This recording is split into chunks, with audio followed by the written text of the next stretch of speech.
लेकिन मैं चाहूंगी आप एक बार वोडा आइडिया में क्लैरिफाई करिए, जो खबर निकल कर आई है वाकई में राहत वाली है, क्योंकि स्टॉक इस समय 3.5-4% नीचे गिरा हुआ है। देखिए, मुझे अगर आप पूछेंगे तो मेरे हिसाब से तो खबर ख़राब है वोडाफोन आइडिया के लिए।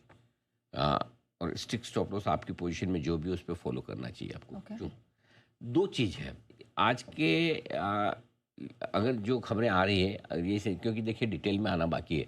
कैबिनेट ने फैसला लिया है, कैबिनेट की प्रेस ब्रीफिंग होगी, उसको सुनिए, देखिए, समझिए ये एग्जैक्टली क्या हुआ है। अभी तक जो खबरें मैं उसके हिसाब से बता रहा हूँ, अभी तक की खबरें में वोडाफोन आइडिया को क्या चाहिए था?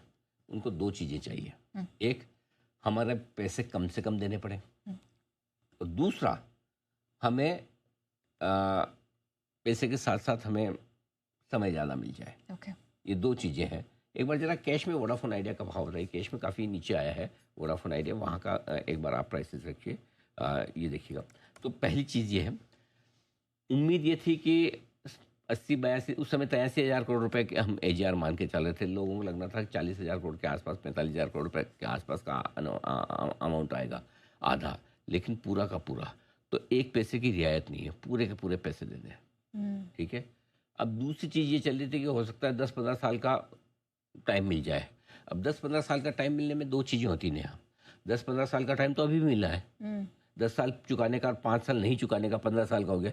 लेकिन 10-15 साल का टाइम ये भी तो हो सकता है कि 10 से 15 साल पहले न चुकाना पड़े, आप मजबूत हो जाओ और उसके बाद चुकाओ। पॉइंट। राइट? और ज़्यादा समय मिल जाए, तो वो नहीं हुआ। तो सिर्फ 5 साल का टाइम मिला है। राइट। करेक्ट? और बाकी टाइम तो आपको ज़्यादा कुछ खास मिला नहीं है।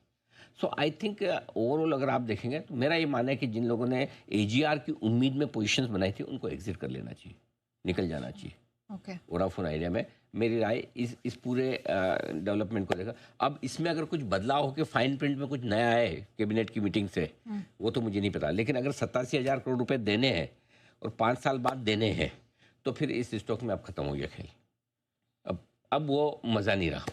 वोडाफोन आइडिया की औकात नहीं कि 88,000 करोड़ खर्च कर सके, दे सके सरकार को। मतलब ये जहाँ से चले थे वहीं आए, थोड़े समय के लिए ऑक्सीजन मिली है बस। मतलब ये आईसीयू से बाहर नहीं निकला, कोमा से बाहर नहीं निकला, वेंटिलेटर से बाहर नहीं निकला। 88,000 करोड़ रुपए पे करने की वोडाफोन आइडिया की ताकत नहीं है। अच्छा। It's very clear. ओके। उनके बस की बात ही नहीं है इतना पे कर पाए। सो मेरा ये मानना है, अगर यही फाइनल डिसीजन है कि 5 साल बाद आज पेमेंट कीजिए और 88,000 करोड़ का कीजिए, तो वोडाफोन के लिए कुछ भी नहीं है, नेगेटिव है। ठीक है। एक बार जरा बंसल जी भी है, बंसल जी से भी राय ली जाए एक बार। बंसल जी भी इसको पूरे काफी क्लोजली ट्रैक करते हुए दिख रहे हैं। बंसल जी, क्या कहेंगे आप?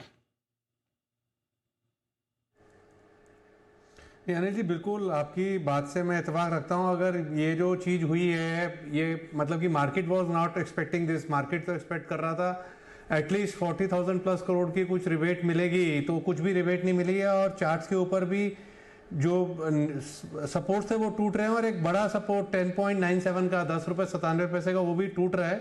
तो चार्ट्स पर बिल्कुल रिवर्सल है और यहाँ से निकलने की राय है वोडाफोन आइडिया से। ऑलराइट, चलिए, तो वोडा आइडिया में आई होप हमारे दर्शकों को क्लैरिटी मिल गई है। लेकिन आइए